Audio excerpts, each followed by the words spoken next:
श्री परमात्मने नमः। ओम गं गणपतये नमः। मंगलमूर्तये नमः। श्रीमन्महागणाधिपतये नमः।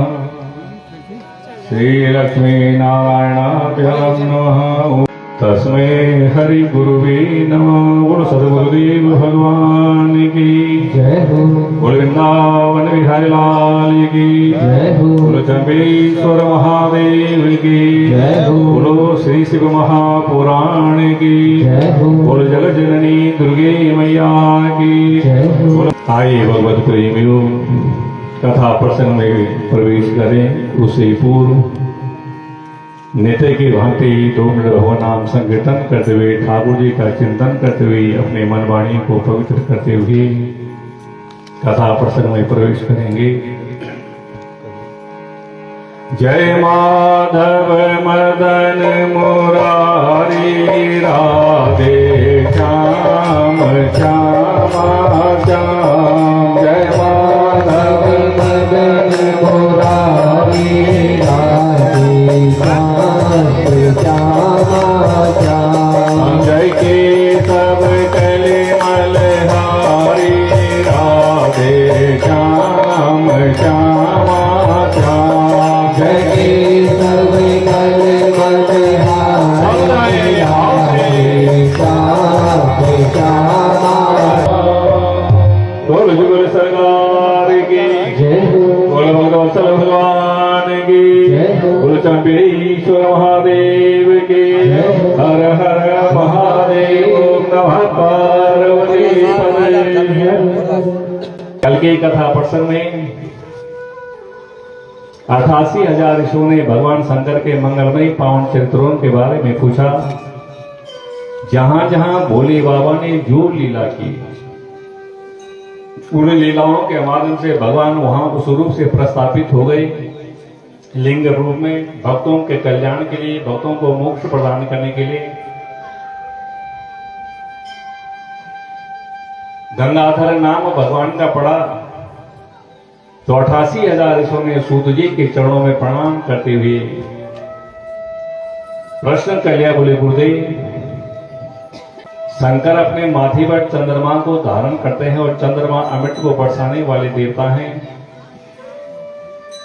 पहले भी मैंने निवेदन किया है प्रेमियों कि भोले बाबा के यहाँ सामंजस्य आप देखें, कितना सुंदर और कितना विलक्षण सामंजस्य है भोले बाबा के यहाँ। पूरे परिकर के सहित भोले बाबा विराजमान हैं, वहीं पर उनकी पत्नी भी है, पुत्र भी हैं, गण भी हैं, उनके वाहन भी हैं। जहां भगवान शंकर के गले में काले बिसर सर्प हैं, भुजगेंद्र हारम सर्पों की माला को धारण करते हैं आभूषण के रूप में, वहीं मेरे भोले बाबा का अमंगल वेश है। देखने में बड़ा डर लगता है। वो चिता की भस्मी लगी हुई है, शरीर में बागंबरी पहनी हुई है, भूत प्रेतों के साथ में विचरण करते हैं, स्मशान घाट पे वास करते हैं। तो भोले बाबा के स्वरूप को देख करके बड़ा डरावना चेहरा है, बड़ा डर लगता है। जहां भोले बाबा के शीश पर ज्ञान रूपी गंगा है, गंगाधर नाम भगवान का पड़ा, पूर्व प्रसंग में बता चुके हैं। जहां ज्ञान रूपी गंगा को धारण करते हैं, गंगाधर नाम पड़ा है भोले बाबा का, वहीं अज्ञान ये जो स्वरूप है, डर लगता है। तो दोनों का एक साथ मिलन नहीं हो सकता। लेकिन भोले बाबा के यहाँ ज्ञान भी है और अज्ञान भी है, लीलार्थ। जहां भगवान शंकर, उनके पुत्र गणेश जी का वाहन चूहा है, वहीं भोले बाबा के गले में काले बिसर सर्प हैं। जबकि सर्प और चूहा भी एक साथ नहीं रह सकते, लेकिन भोले बाबा के पास में सब प्रेम से रहते हैं। भगवान शंकर के ज्येष्ठ पुत्र कार्तिकेय महास्कंद जिनका नाम है, उनका वाहन है मोर, और भगवान के गले में माला है सर्पों की। मोर सर्प का भक्षण करता है। मोर और सांप भी एक साथ नहीं रह सकते, लेकिन भोले बाबा के यहाँ मोर भी है, सांप भी है, प्रेम से रहते हैं। जहां भगवान शंकर का वाहन नंदीश्वर बैल है, नंदीश्वर महाराज हैं, वहीं उनकी पत्नी का वाहन शेर है, जबकि शेर और बैल भी एक साथ नहीं रह सकते, लेकिन भोले बाबा के पास में बैल भी खड़ा है तो शेर भी खड़ा है, प्रेम से रहते हैं। वस्त्रों की बात आती है, सब अपना कलर चुनते हैं, कोई पीतांबरी, कोई रत्नांबरी, कोई श्वेतांबरी, कोई हरितांबरी। भोले बाबा कहते हैं इस रंग और इसे कलर के चक्कर में मुझे नहीं पड़ना है, तो भगवान शंकर का पहना है बागंबरी चला। बड़ा विलक्षण सामंजस्य है मेरे भोले बाबा के यहाँ। भक्तों को सब कुछ दे देते हैं, जो जो मांगते हैं, लेकिन अपने लिए कुछ नहीं बचाते। गंगाधर नाम भगवान का पड़ा है महाराज, तो चंद्रमौलेश्वर नाम कब पड़ा और क्यों पड़ा, आप इस प्रसंग को संक्षिप्त रूप में श्रवण कराएं। श्री सूत जी वर्णन करते हैं, ऋषियों तुम धन्यवाद के पात्र हो जो भगवान शंकर के नए नए चरित्रों के बारे में आप पूछ रहे हो, तो सावधान होकर के सुनना, सावधान तया सुनो। समुद्र मंथन किया है देवता और दैत्यों ने मिलकर के पूर्व प्रसंग में संक्षिप्त में चर्चा हुई थी। पुनः समुद्र का मंथन हुआ, तो समुद्र मंथन करते करते महाराज नाना प्रकार के रत्न निकले। तो समुद्र मंथन करने के बाद फिर चंद्रदेव प्रकट हुए हैं समुद्र से, ध्यान देना। प्रश्न उठ गया कि चंद्रमा किसको दिया जाए, क्योंकि सभी देवता और दैत्य अपने अपने मनपसंद रत्नों को चुन रहे हैं। इंद्र ने कहा पारिजात मैं लूंगा, उच्च सर्वा घोड़े के लिए बलि ने कहा इसको मैं लूंगा। अप्सराओं ने निकली हैं तो इंद्र ने कहा हमारे स्वर्ग की शोभा बढ़ाएगा। बारुणी माने मदिरा निकली है समुद्र से, दैत्यों ने कहा इसको हम पिएंगे। और मेरे प्रभु ने कहा ठीक है देवताओ, ये जो बारुणी है ना, मदिरा है शराब, दैत्य लोग स्वयं उसका चयन कर रहे हैं। इसको पीने से बुद्धि भ्रष्ट होती है, ये तामसिक पदार्थ है, स्वयं इसका चयन कर रहे हैं। तो ये मदिरा जो है ये दारू, ये दैत्यों को लेने दो, इसको पीकर क्योंकि बुद्धि भ्रष्ट तो होगी कम से कम। बोलो शंकर भगवान की। भाग्य यदि अनुकूल है तो कोई भी वस्तु भी अचानक प्राप्त हो जाएगी, और भाग्य यदि प्रतिकूल है, विपरीत है, तो गोपनीय वस्तु भी तिजोरी के अंदर से गुम जाएगी, गायब हो जाएगी। चाहे आप कितना भी रक्षा उसकी क्यों न करें, कितने भी पहरेदारी आप क्यों न करें। पथिच्युतम तिष्ठति दिष्ट रक्षितम और गृहे स्थितम तद विहतम विनश्यति। जीवत्य नाथो पितदीक्षितो बने तो गृहे भी गुप्तो हतो न जीवति। भाग्य यदि अनुकूल है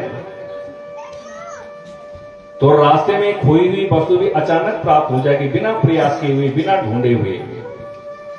और भाग्य यदि विपरीत है, प्रतिकूल है, तो तिजोरी के अंदर आपने कोई वस्तु छुपा करके रखी है और बड़े बड़े ताले लग रहे हैं और बड़ा पहरा चल रहा है, तो भाग्य के प्रतिकूल होने पर तिजोरी के अंदर की वस्तु भी गुम हो जाएगी। दैत्यों का भाग्य प्रतिकूल था। कितने बजे तक हो जाएगा? समुद्र से जब मदिरा निकली, बारुणी निकली माने शराब, तो दैत्यों ने कहा इसको हम लेंगे, इसको हम लेंगे। भगवान नारायण ने कहा ठीक है देवताओं लेने दो इनको, ये तामसिक पदार्थ है, इनका भाग्य भी प्रतिकूल चल रहा है, विपरीत चल रहा है ना, इसे स्वयं ही मदिरा का चयन कर रहे हैं। इसको पीकर की इनकी बुद्धि भ्रष्ट हो जाएगी, ये तामसिक पदार्थ है, तमोगुणी है। चंद्रमौलेश्वर नाम क्यों पड़ा भगवान शंकर का, तो प्रसंग चला था समुद्र मंथन का, ध्यान देंगे। नाना प्रकार के रत्न निकले, अच्छी अच्छी वस्तु देवताओं ने स्वीकार कर ली, और तमोगुणी जो पदार्थ है, तामसिक पदार्थ, मदिरा माने शराब, दैत्यों ने स्वयं उसको चयन किया, इसको हम लेंगे, इसको हम लेंगे, इसको हम पिएंगे, मदिरा हम पान करेंगे। मेरे प्रभु ने कहा ठीक है देवताओं, ये तमोगुणी पदार्थ इसको पीकर के बुद्धि भ्रष्ट होती है ना, तो स्वयं दैत्य इनका चयन कर रहे हैं, लेने दो, इनका भाग्य भी प्रतिकूल चल रहा है, विपरीत चल रहा है। पुनः समुद्र का मंथन हुआ। समुद्र मंथन करते करते अब तो हमारा चंद्रमा प्रकट हुए हैं समुद्र से। प्रश्न उठा कि चंद्रमा किसको दिया जाए। किसी ने पारिजात वृक्ष से लिया, किसी ने उच्च सरवा घोड़ा लिया देवता देते, लेकिन चंद्र प्राप्त होने पर इसको किसको दिया जाए? सर्वसम्मति से प्रस्ताव पारित किया गया कि चंद्रमा यदि भोले बाबा को दिया जाए, भगवान शंकर यदि चंद्रमा को अपने माथे पर धारण करेंगे ना तो इनको शीतलता प्राप्त होगी, क्योंकि जहर पीने से भोले बाबा को इतनी गर्मी चढ़ी हुई है। नीलकंठ महादेव है ना भगवान शंकर का, हलाहल विष का जो पान किया था मेरे प्रभु ने सृष्टि की रक्षा थी, सृष्टि का कोई अनर्थ न हो जाए। गले से नीचे भी नहीं उतारा, नारायण का शरीर जल जाएगा, बाहर थूकता हूं तो बाहरी सृष्टि समाप्त हो जाएगी। तो मेरे भोले बाबा ने सृष्टि रक्षा उस हलाहल विष को अपने कंठ में धारण कर लिया, तो भगवान शंकर का नीलकंठ महादेव पड़ा। तो इतनी गर्मी मेरे भोले बाबा को चढ़ी हुई है महाराज, आंखें लाल लाल हो रही हैं, पीली हो गई हैं, हलाहल विष पी करके माथा तमा रहा है। तो गंगा जी को धारण किया है मेरे भोले बाबा ने, उससे मस्तक को शीतलता प्राप्त हुई, गंगाधर नाम मेरे भोले बाबा का पड़ा। लेकिन ये जो गर्मी है अभी उतरी नहीं है, विष पिया है मेरे भोले बाबा ने महाराज। तो सर्वसम्मति से ये प्रस्ताव पारित हुआ कि ये चंद्रमा जो है भगवान शंकर को दिया जाए। सिर पे भोले बाबा की गंगा है और गंगा स्वयं शीतलता का प्रतीक है। मस्तक को शीतलता मिलेगी, जहर जल्दी उतर जाएगा। लेकिन इनका माथा जो पिलपिला रहा है जहर पीने से, चंद्रमा को यदि भोले बाबा माथे पर धारण करेंगे ना तो चंद्रदेव अमृत को बरसाने वाले देवता हैं और वनस्पतियों के स्वामी हैं, ध्यान देना। शीतलता को प्रदान करने वाले हैं। तो सिर पर यदि भोले बाबा की गंगा जी रहेगी तो ऊपर की गर्मी उतरेगी, लेकिन माथा जो तपतपा रहा है जहर पीने के कारण से, इस चंद्रमा को यदि भोले बाबा अपने माथे पर धारण करेंगे ना तो माथे की जो गर्मी है वो भी उतर जाएगी, और नीलकंठ महादेव का जो जहर है महाराज, नशा है, ये उतर जाएगा। तो सर्वसम्मति से पास हुआ कि चंद्रमा भोले बाबा को दिए जाए, और भोले बाबा को चंद्रमा देंगे तो भोले शंकर ने हमारा चंद्रमा को अपने माथे पर धारण कर लिया।